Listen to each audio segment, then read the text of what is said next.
Nossa convidada de hoje é uma mulher, mas não é uma mulher qualquer.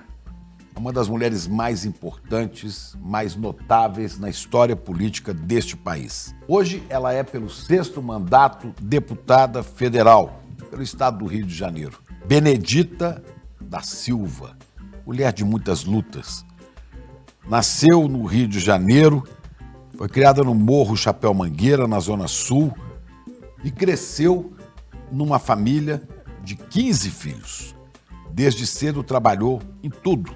Trabalhou em feira, vendeu limão e outras frutas na rua, foi faxineira, ainda jovem se envolveu em atividades comunitárias e começou a militar na política, um pouco influenciada pela teologia da libertação, nas pastorais sociais da Igreja Católica. Foi no movimento das comunidades eclesiais de base que Benedita encontrou um espaço para discutir os problemas de sua comunidade, das favelas, dos direitos dos mais pobres, da questão dos negros. Aí estava articulada sua fé com a justiça social. Isso foi fundamental na formação de seu pensamento político e a descoberta da sua liderança. Depois, entrou para a Igreja Evangélica, para a Assembleia de Deus. De lá para cá, Benedita só fez história. Fundou o Partido dos Trabalhadores, o PT, em 1980. 2 anos depois, foi eleita a primeira vereadora negra do Rio de Janeiro. Em 86, tornou-se a primeira mulher negra eleita deputada federal. Venceu 4 eleições seguidas. E agora volta já no 2º mandato nessa nova fase. Foi também a primeira mulher negra a fazer parte da Assembleia Nacional Constituinte. Benedita contribuiu para a aprovação de dispositivos que fortaleceram os direitos sociais, como o direito universal à saúde, que depois se consolidou no SUS, o direito das mulheres, o combate ao racismo, o direito à educação, à moradia, à cidadania. Em 94, foi eleita senadora, primeira senadora negra da história do Brasil.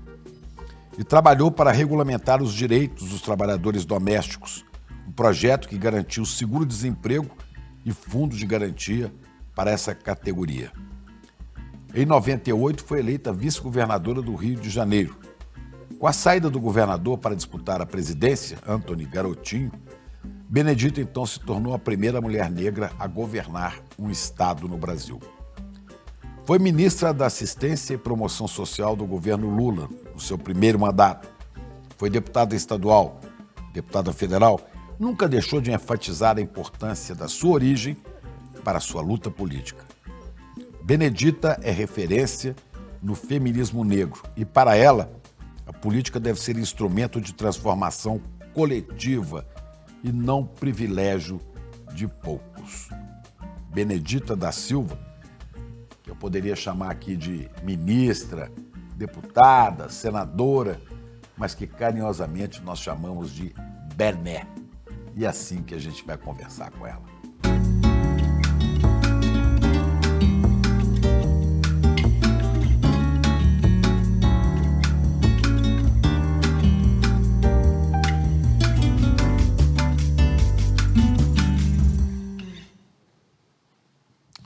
Pois é, minha queridíssima Bené, muita alegria te receber aqui no ICL, é uma honra para nós. Você é uma das damas mais importantes da história desse país. Eu é que agradeço de poder estar aqui nesse famoso programa que a gente curte, né? Até por suas posições como jornalista. Nós temos muito orgulho de ter um jornalista e, mais ainda, de ser entrevistada por um jornalista importante. Que isso, não é bem assim não, mas não tem muita importância. Mas tem, sim. Bené, você tem uma trajetória que eu contei aqui agora há pouco, né, raríssima. Como é que pode, né, uma menina negra, favelada, pobre, né, numa família que tinha 15 filhos, né, eu fico pensando, como é que pode chegar onde já chegou e com muito mais lugar para ir, porque você está ativa aos 83 anos, você está firme, forte. Eu vi, a gente conversava antes aqui, a vitalidade da Benedita é uma coisa invejável, sabe? Invejável. Olha, Chico, eu agradeço a Deus, né, porque tem me livrado de cada uma, desde o berço até agora. Ele tem me guardado, me dado força, energia, compreensão, porque a vida não é fácil, né?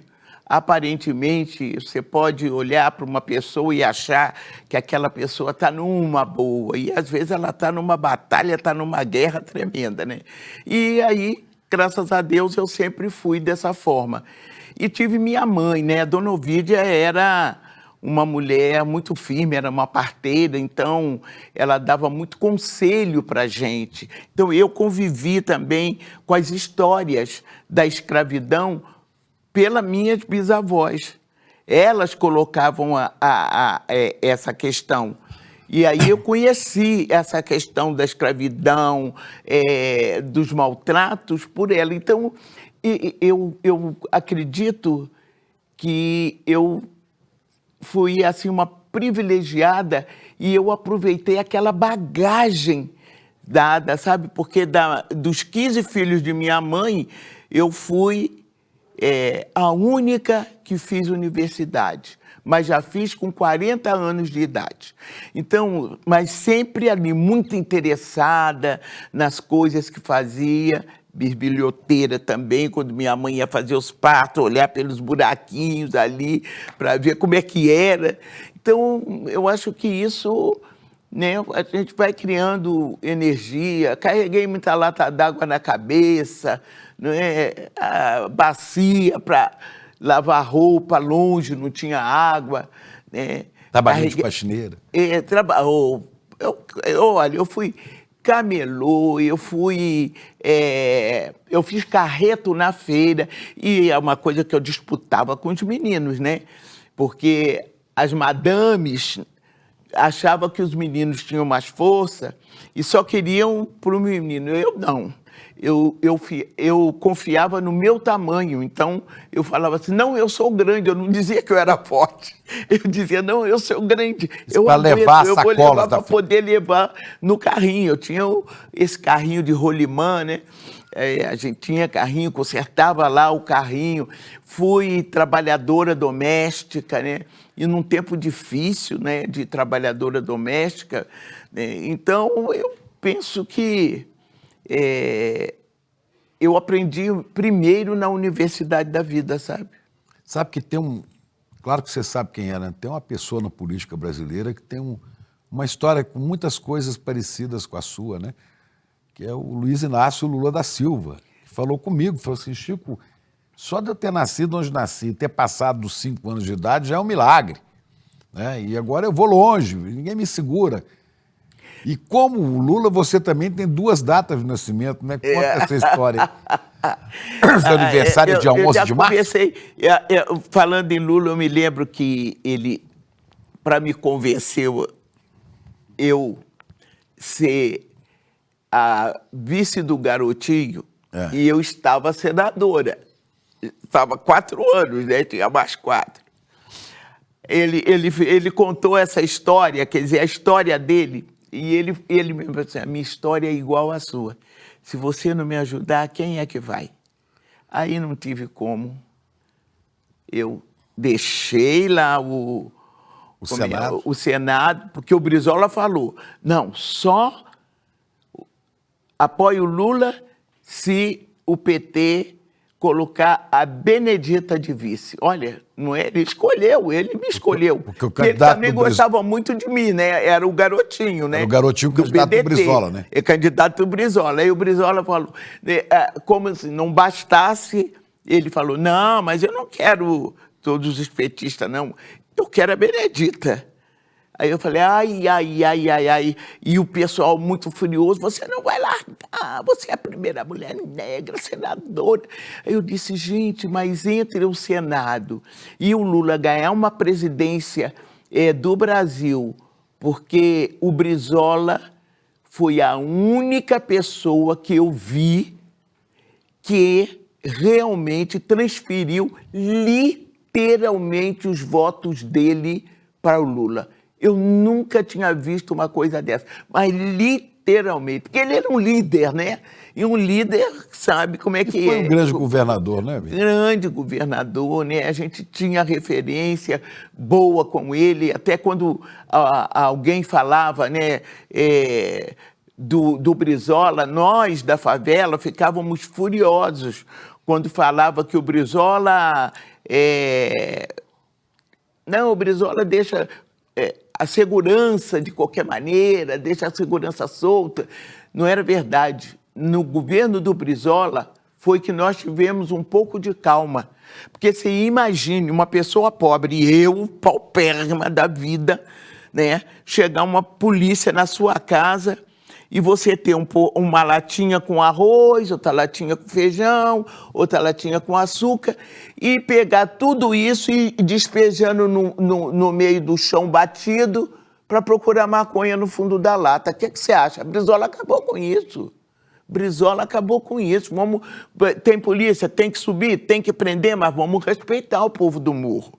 Ele fez essa coisa bacana. E outra coisa que nós reivindicávamos era escola integral, e o CIEPS, criado pelo Darcy, e a outra coisa que nós queríamos era titulação da nossa terra, né? O título de propriedade da nossa casa, do nosso barraco.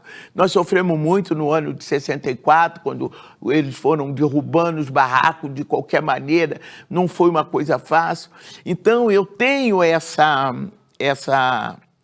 coisa assim com Lula, né? E eu acho que ele também tem comigo esse carinho, porque realmente, sabe, um conhece a história do outro de sentar o olho no olho e poder contar. Aí ele me convenceu, sabe? Aí ele foi convencendo de outras coisas também, dentro da política, e eu estou aqui, né? Mas você estava perguntando sobre como eu tenho duas datas. A data é o seguinte, eu nasci, tá? Tudo bem. 11 de março? Eu nasci no 11... Não, eu nasci no dia 26 de abril. Então lá, meu registro, até hoje, está lá, tudo direitinho, 26 de abril. Aí chegou uma certa pessoa e disse para mim assim, você sabia que eu sou seu pai? Aí eu... Não era o seu pai que vivia com Não você. era o José. Aí chegou, era o João. Aí eu levei aquele susto, criança, né? Aí eu levei aquele susto. Eu, hein? E você não nasceu no dia 26 de abril. Você nasceu no dia 11 de março.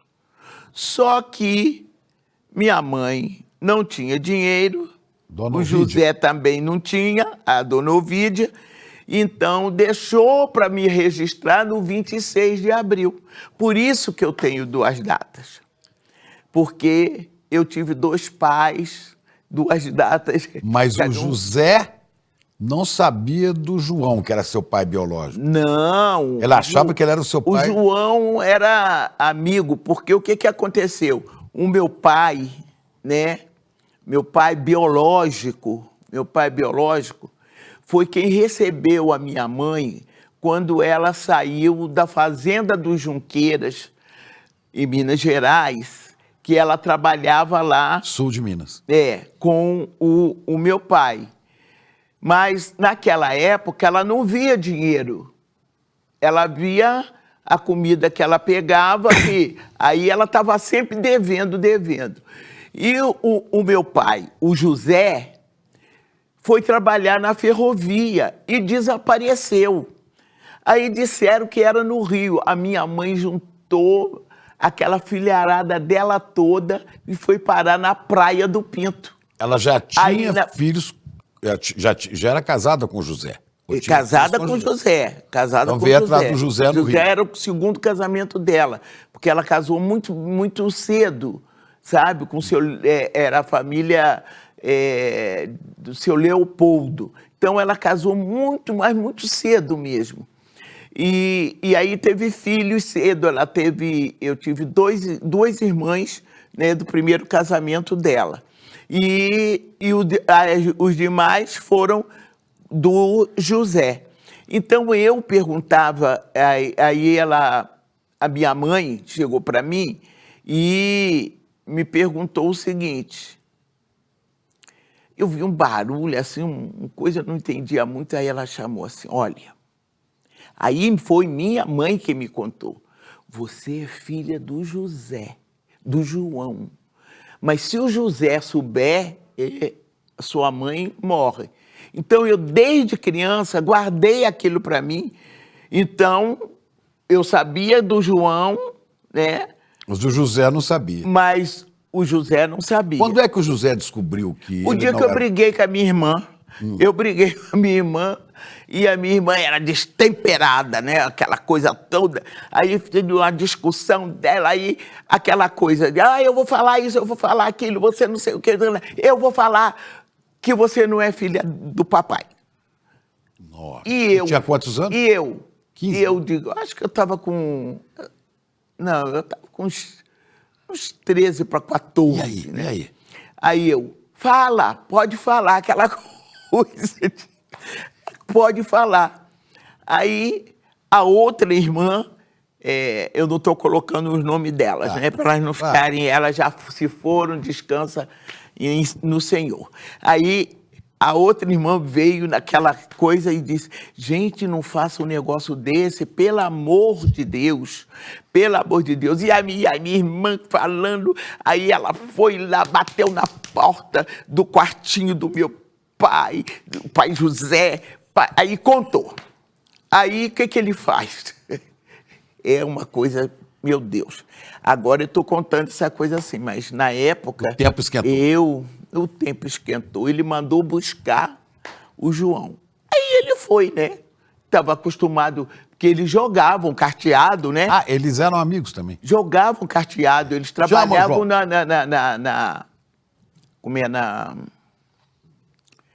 eles eram garagistas, lavavam o carro nas garagens, tudo. Chama o João. Aí chama o João. Aí quando o João chegou, foi uma confusão. E aí... Saíram no tapa e tudo? Não, porque ninguém deixou, né? Ninguém deixou. Aí eu me lembro que o meu pai tinha uma garrucha. Nossa! Gente, eu estou contando isso rindo agora, mas eu sofri muito. Aí, meu pai tinha uma garrucha velha. Aí passou a mão na garrucha dele, aí nós gritando... Não mata o João! Não mata, papai, não faz isso. Aí, ó, João se mandou. Correu, foi embora, né? Porque aí, quando meu pai falou assim, tá bom, então ela tá aqui, eu vou te entregar ela. Aí, quando ele falou isso, eu fiquei louca, né? Porque eu sabia, mas eu queria ficar com o José, eu não queria ficar com o João. Porque era seu pai querido, José, né? Aí eu comecei a chorar. Aí ele falou, vamos embora, o João, vamos embora. Aí o José fez assim, ó, parece uma história de filme. Aí o José, me dá ela aqui, que ela é minha, eu criei, e você não vai levar ela, não. Pronto. Essa é a minha história. E depois disso você encontrou o João? Depois passou? Toda a minha vida. E o José falava com ele? Toda a minha vida eu cuidei dos dois. Mas os dois depois se reataram amizade? Não. E a sua mãe, era viva? A minha mãe? Não, minha mãe tinha falecido. A sua mãe faleceu muito jovem, né? A minha mãe tinha falecido. E é interessante que o meu pai José, depois faleceu. E aí eu fiquei com um pai só. E ele trabalhava lá de lavar carro no posto de gasolina, aí eu ia lá. E ele tinha uma úlcera varicose, então, quando eu fui eleita vereadora, eu ganhava salário, né? O meu trabalho, eu vendia pastel, eu fiz muita coisa, sabe? Para aguentar e ir à lida. Você sabe, Chico, quando eu fui eleita em 82, vereadora, aí eu fui lá na bomba de gasolina, João, e falei assim, quanto é que o senhor ganha? Quanto que o senhor tira aqui lavando esses carros, tudo? Aí ele disse assim, eu ganho uma mixaria aí, às vezes dá para um salário, ganho umas gorjetas, mas dá para mim viver, né? Com a minha aposentadoria, eu junto aquela aposentadoria, Sim. a gente imagina. Aí eu falei, olha, eu não sei como vai ser a minha vida, mas eu vim aqui para te dizer que eu vou tirar você daí. Eu vou te dar o salário, para você não ter que vir trabalhar aqui, sair de madrugada. Aí comprei uma casa, comprei um barraco no morro, né? Em Belfort Roxo, para ele, areia branca. Aí fiquei cuidando dele, até ele falecer. Ele faleceu com 107 anos. Nossa, e o José foi antes, né? José foi antes. Que história. Bené, que história. Isso são muitas histórias, a gente conversava aqui antes do programa, né? A sua mãe lavava a roupa e passava as camisas do Juscelino Kubitschek. Isso. Né? E você levava a roupa Levava lavada a roupa e passava para o apartamento entregava. dele. Era onde? Lá em Copacabana, né? Não, era no Leme. No Leme? Na Gustavo Sampaio. Aí minha mãe passava, eram as camisas engomadas, né? Naquela época, né? Camisa de linho. Aí minha mãe era a mais conhecida lavadeira da comunidade. Aí você, menina, levava. Aí eu levava para entregar. Devia chegar lá e falar, olha, quem tá aí? Ah, é a Negrinha, filha da lavadeira. Pois a Negrinha, filha da lavadeira, foi pro Senado. Vê que coisa maravilhosa. E a vida é assim, E você nunca imaginava, né? Você chegou a conhecer, a ver o Juscelino Kubitschek? Claro, a gente subia no caminhão dele para fazer campanha. As criançadas do morro todo descia, que ele chegava lá com aquela carreta dele cheia de fruta, de coisa da fazenda, e a gente ia para lá, Juscelino Kubitschek de Oliveira, e a gente ia cantando naquele caminhão dele, e só vendo. Minha mãe era uma getulista daquela. Você tem na família, seu pai e sua mãe, o pai José, né? E sua mãe eram getulistas, então você tinha política em casa desde criança, né? Desde criança. Aliás, tinha um retrato do velho na parede. Todos os barracos no morro tinha foto do velhinho. E a gente cantava aquela música. Pega o retrato do velho. Pega o retrato do velho outra vez. Bota no mesmo lugar o sorriso do velhinho. Faz a gente se alegrar. Olha, era uma coisa fantástica. E a minha mãe fazia a gente ir pegar a bandeira. Aí veio o Juscelino, né? Naquela linha. Aí minha mãe enfiou lá para fazer a campanha do Juscelino. O Juscelino tinha uma filha que faleceu, acho que no ano 2000, por aí. Márcia Kubitschek, né? Agora vejam que coisa. A Márcia, mais ou menos da sua idade. Você, menina, levando a roupa do pai dela, lavada e passada, e você a via lá, né? Via. Depois você não viu mais a Márcia. Vocês foram se reencontrar onde? Olha, passados uns anos, né, eu fui eleita deputada federal na Constituinte. E quando eu cheguei lá, a Márcia estava lá. E eu peguei e falei, Márcia Kubitschek, você lembra de mim? Aí, claro, ela não se lembrava, né? Aí eu disse, mas eu me lembro de você. Aí comecei a contar a história dela, da boneca, que foi sorteada lá. Qual é a história que da eu boneca? ganhei. Conta aí. É que deram uns brinquedos lá para Igreja Nossa Senhora do Rosário. Para a favela. Para ser distribuído. A igreja para distribuir para as crianças pobres. era brinquedo da Márcia e outras coisas mais. Aí deu para a igreja. Como tinha uma boneca só, aí os padres falaram, não, nós não vamos, essa aqui vai ser sorteada. E aí eu fui sorteada e ganhei a tal da boneca. E as outras crianças... É a boneca que tinha uma cama, você falou, né? Tinha uma caminha e a gente fazia assim, botava o dedinho e ela balançava para lá e para cá. Foi isso aí que eu cheguei para perguntar para ela. Falei, você não sabe, mas eu ganhei a sua boneca. Você lembra da sua boneca que você tinha? Aquela boneca que balançava, que ela nem lembrava com 1000 brinquedos que ela tinha, né? Nem lembrava. Mas aí eu fiz lembrar, né? E aí fiquei olhando naquele momento, né? Como é a vida. Né? Eu jamais imaginei, viu? Jamais que eu ia encontrar com a filha do Juscelino. E as duas né? como deputadas federais. As duas né? como deputada na Constituinte. A filha do presidente e a filha da lavadeira.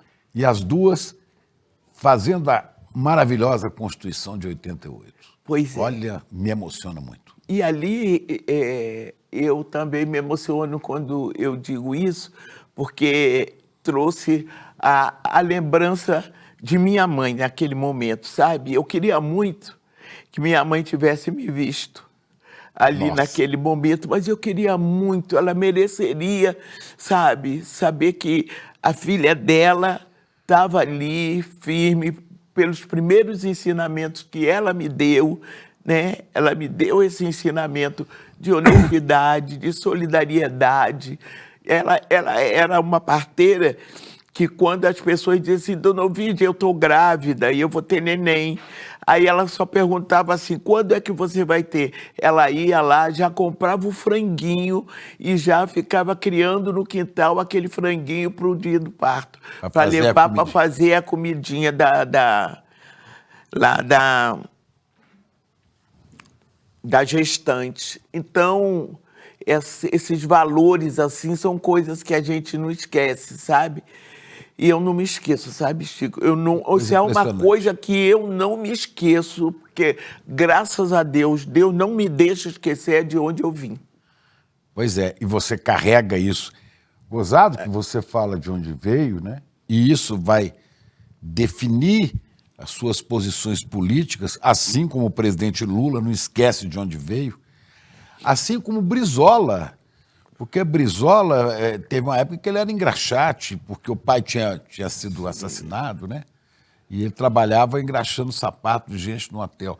E todos tiveram essa origem e não se esquecem dela e lutam pelos que estão lutando hoje para sobreviver, né? Senão não teria razão, entende? Não teria razão do sacrifício da minha mãe, sabe, de como ela também teve um sofrimento muito grande por causa dessa questão de eu não ser filha do pai das minhas irmãs. Então, ela teve um sofrimento amargo ali, né? E aí a minha mãe, ela sempre dizia que a gente tinha que ter vergonha na cara. Negro tem que ter vergonha na cara.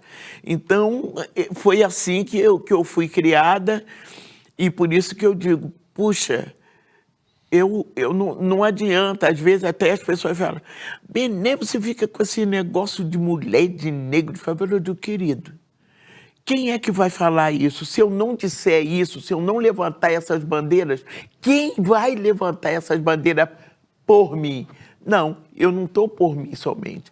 Eu estou pelas outras Beneditas da Silva da vida. Então é assim que eu tenho o meu mandato. Não adianta, porque você vai encontrar a Benedita tratando da questão racial, tratando das mulheres, tratando das pessoas que têm vulnerabilidade social, vai me encontrar com pessoas deficientes. Essa é a minha linha. E eu sei que essas pessoas são as pessoas que deram seu sangue, sua vida, sabe?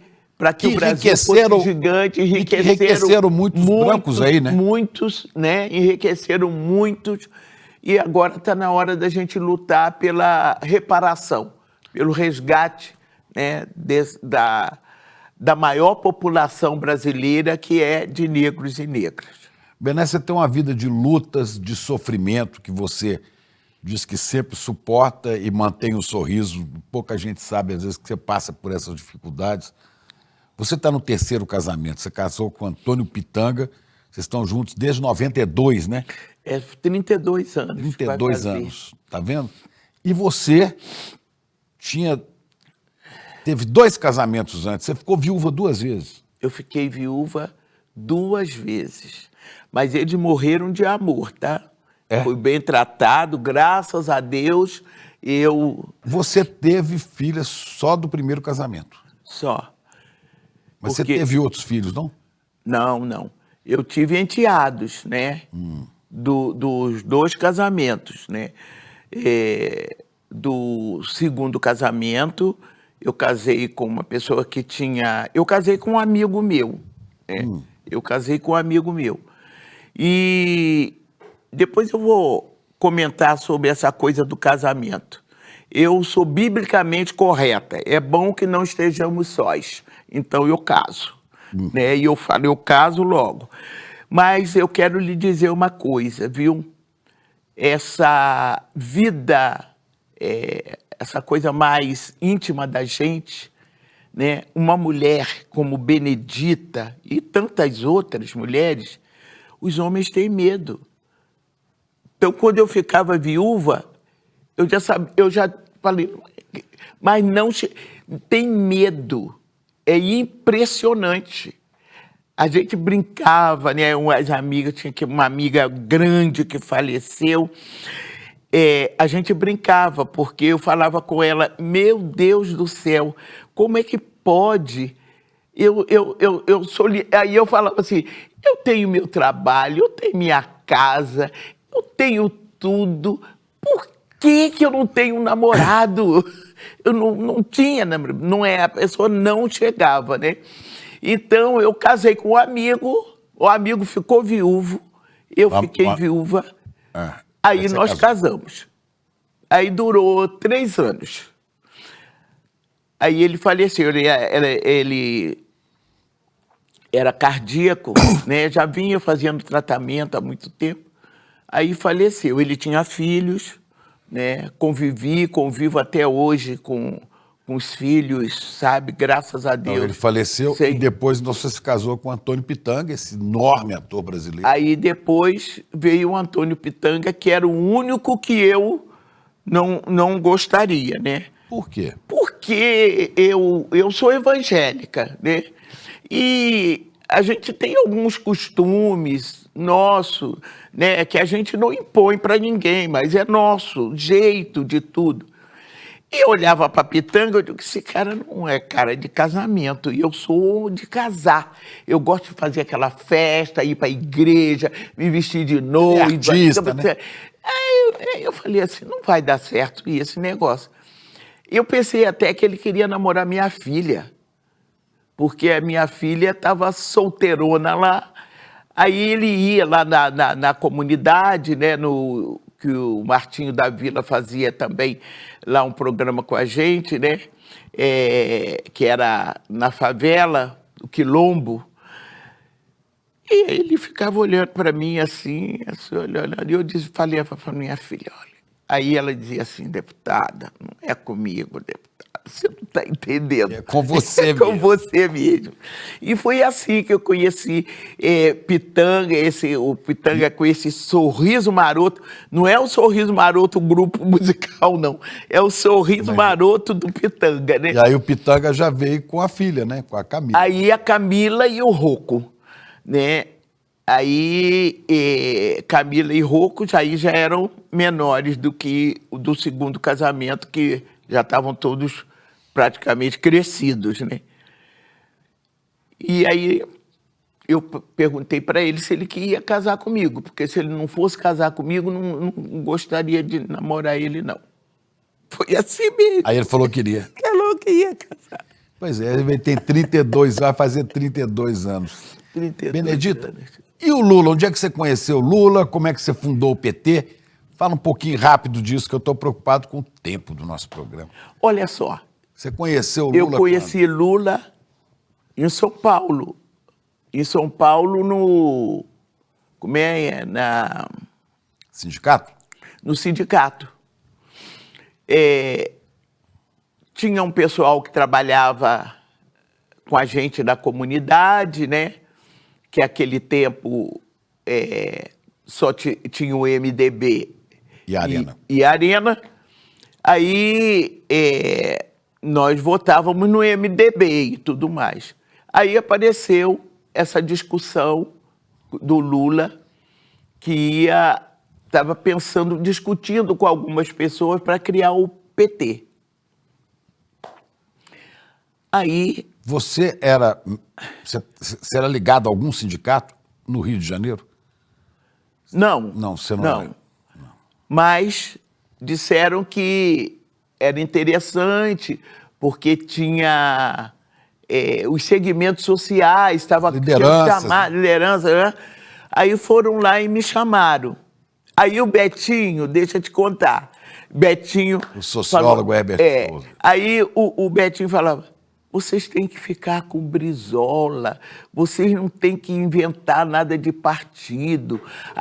O Brizola, a gente está devendo o Brizola, mas eu dizia para ele, mas eu sei, Betinho, mas é um trabalhador que vai criar um partido, eu vou lá. Aí eu fui. Fui para São Paulo, aí vi aquela reunião, fiquei meio assim, né? Vi depois, numa outra reunião, aí tinha uma lista lá para entrar, né? No PT, aí eu assinei aquela lista e era um compromisso. De fundação. De fundação e de arranjar gente para que nas eleições nós pudéssemos concorrer às eleições. Aí foi quando em 82, foi quando eu concorri à vereança, o Lula concorreu a governador, né? São Paulo também era a primeira vez que nós todos estávamos concorrendo, o Partido Novo, e aí nós não tivemos, assim, porque ninguém acreditava que a gente fosse ficar o gigante que somos, né? O maior partido de esquerda da América Latina é o PT. Então, nós conseguimos ali com o Lula, e o Lula conversava, cada vez que o Lula falava, eu me envolvia. Cada vez que o Lula falava, eu ficava encantada. E uma coisa muito íntima, sabe? Eu queria que aquela pessoa fizesse o que eu não tinha, eu não alcançaria, eu achava que eu não teria a condição, nem a competência. Então, o Lula, eu via o Lula falando, eu dizia assim, mas que homem, meu Deus, preparado, tudo mais, e fui me encantando com aquilo, fui me envolvendo. Aí eu tinha também o trabalho das pastorais, né? Aí tinha, primeiro foi Frei Beto, depois foi Leonardo Boff, então eu já fazia, e tinha um pessoal evangélico, que a gente tinha um grupo evangélicos de esquerda, que a gente era clandestino, né? Porque as igrejas sempre foram muito severas, muito contra. Eu sofri, né? A igreja não votou em mim em 82. A igreja evangélica. Não, de jeito nenhum. De jeito nenhum. E depois, quando eu ganhei, o meu pastor ligou para mim e disse assim, como pôde? Eu digo, pois é, porque ninguém votou, né, pastor? Como pôde? Mas estava eleita ali. Foi coisa de Deus, pastor, você precisa ter mais fé. Mas é dessa forma que eu conheci o Lula. Aí a gente começou a conversar, eu tive lá, ele fazia uma sopa, Marisa, né? E a Marisa também começou...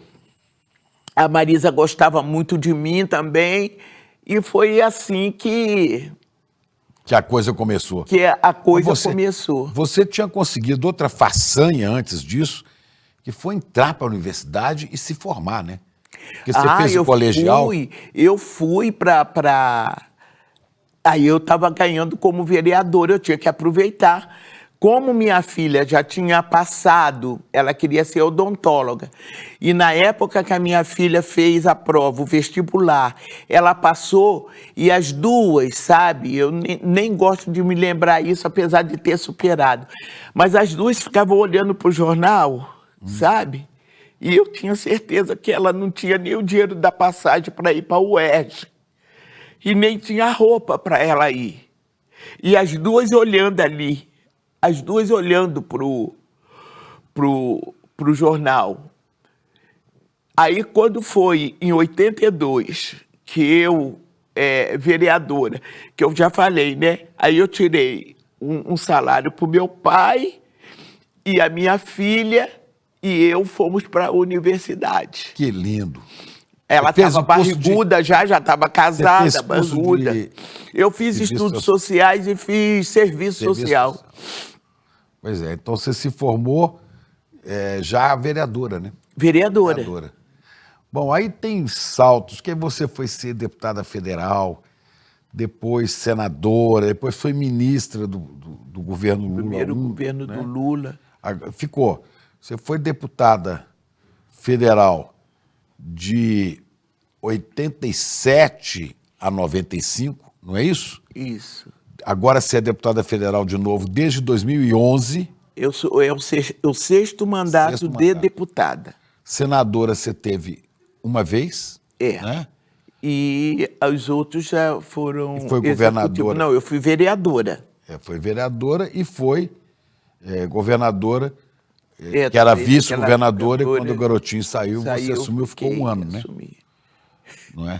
Quais são as lutas políticas que você teve, que você se lembra e fala que bom, consegui isso? Claro, a luta das mulheres negras. Mas tem uma que me marca a minha vida, é a luta pela trabalhadora doméstica. Isso foi a minha vida inteira, né?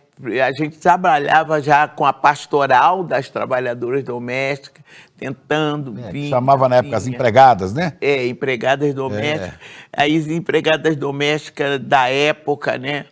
Aí nós fazíamos um trabalho e era a Igreja Católica quem fazia esse trabalho, eu fazia trabalho com elas.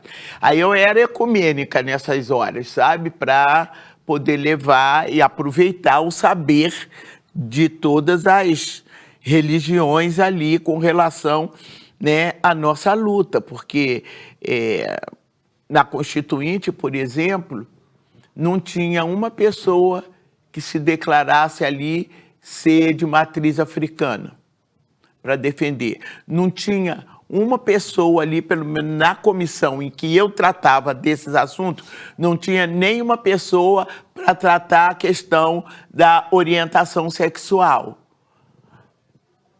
Então, essas bandeiras eu peguei, Chico, porque não teria sentido eu ser uma deputada, sabe, saído da favela, conviver com todas essas coisas, saber quanto essas pessoas sofriam por ter um pensamento diferente, ter uma orientação sexual diferente, ter uma religião diferente. Então, eu tinha o dever, e eu vi minha mãe também sofrendo muito com isso. Então, eu tinha o dever de defender isso, como evangélica. Nunca deixei de ser evangélica, né? Mas eu respeitei aquele momento, porque na hora que eu pedi voto, se vê minha entrevista, todas elas eu digo isso. Eu não pergunto qual é a religião, qual é a orientação sexual, qual é a raça, eu não pergunto isso. Eu apresento uma proposta e as pessoas votam naquele compromisso, naquela proposta. Você conseguiu apresentar e emplacar a proposta de regulamentar a profissão dos trabalhadores domésticos, né? Trabalhadoras e trabalhadores. E conseguimos. Você teve outras lutas também. Não, lutas enormes. Por exemplo, as assistentes sociais não eram reconhecidas. Eu apresentei o projeto das assistentes sociais. Tem uma coisa que você vê aí, ó, todo mundo fazendo. Esse projeto de línguas e sinais foi meu, no governo Fernando Henrique, ele quem sancionou, sabe? Você se dava bem com ele também, né? Me dava bem. Eu sempre fiz o seguinte, Chico, Não dá para você ficar 4, 8, 12 anos numa coisa em que você só cria inimigos. Não, você tem adversário. Tratamento com adversário é aquele tratamento em que você coloca as suas ideias, ele coloca a dele, acabou ali, acabou ali. Não tem que você tá vivendo. Mas hoje tem muita raiva, né, Bené? Hoje não dá, né? Hoje é difícil, hoje né? é muito difícil. O que é Hoje o fanatismo? desanimador. É o fanatismo. Eu não digo que é fanatismo, eu acho que são pessoas despreparadas mesmo para o mundo político, sabe? Pessoa que não tem uma bandeira política. E como é que essa extrema-direita capturou tanto, pegou tanto várias igrejas evangélicas? Por quê? Por quê? Por quê? Nós sabemos que a igreja evangélica, ela tem uma forma. Ela é principalmente as Assembleias de Deus, da qual eu fui muitos anos. Você está com fome, está aí desempregado, a gente chega, coloca para você, chama você para aceitar Jesus, para vir para a nossa igreja. 24 horas depois, você vai encontrar aquela pessoa, ela está bem vestidinha, ela está calçada, ela está morando em algum lugar, já tem um emprego para ela. Essa é a base da nossa igreja popular, não as chamadas igrejas tradicionais. Essa é a base. Muito bem. Mas nós temos uma coisa que se chama doutrina. E essa doutrina é para nós, que somos evangélicos, que está escrito na Bíblia, que isso é pecado, aquilo é pecado, isso é pecado e aquilo é pecado. Pronto. Está ali na Bíblia para nós. Nós sabemos que isso é pecado. O que fizeram esse segmento? Eles pegaram esses costumes, né, dessa doutrina e colocaram como uma bandeira, como se Deus precisasse ser defendido, como se estivéssemos perseguindo. Então, a bandeira deles é contra a orientação sexual, é LGBT não, aborto não.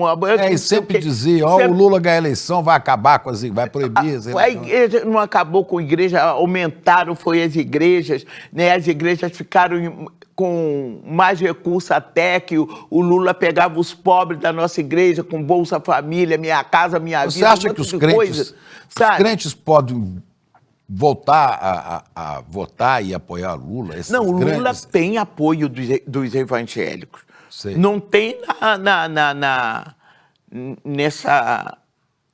com esse pensamento que eu estou te colocando, com essas bandeiras, né, de costumes. É porque tem muita mentira. Fala que o Lula defende um aborto, que isso é um absurdo. Né? Mas mesmo que o Lula defendesse, eu quero um presidente que cuide das pessoas. Eu não quero um pastor. Eu não quero, entendeu? Eu quero uma pessoa que seja, que ela esteja ali, que ela compreenda a nação que ela está governando e ela possa acatar a todos.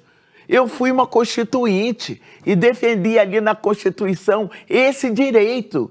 Então, eu não posso fazer uma coisa diferente quando eu chegar lá. Então, o que acontece? As pessoas ficam convencidas de que é preciso defender contra essas questões e contra essas questões sensibiliza demais a nossa E aí a questão da justiça social, da distribuição de renda, isso fica em segundo plano para essas pessoas, né? Exatamente isso. Benedita, não é fácil. Não é fácil. Deputada, isso não é fácil. Agora, uma vez, o presidente Lula tirou você do Senado, que você contou agora mesmo, né? E falou assim, eu preciso de você vice-governadora do Rio de Janeiro. Você deixou o Senado, né? Que é a cadeira mais alta do parlamento, né? Você saiu do Senado. E agora você é deputada federal. A gente pode imaginar que você vai voltar para o Senado? Você pensa nisso? Mas eu penso não. Porque tem eleição ano que vem. Eu estou pensando nisso, já estou lutando por isso, para que o meu partido me indique candidata ao Senado. Porque eu quero, né, concluir essa minha trajetória parlamentar no Senado. Mas não é só isso, é porque nós precisamos de ter um Senado forte, porque o cenário político, ele é assustador. A estratégia que a direita está montando, porque não é só direita, é extrema direita, né? É extrema direita, porque com a direita a gente dialogou muito tempo, Delfim Neto, você conversava com esse povo todo. Poxa, a gente discutia com ele.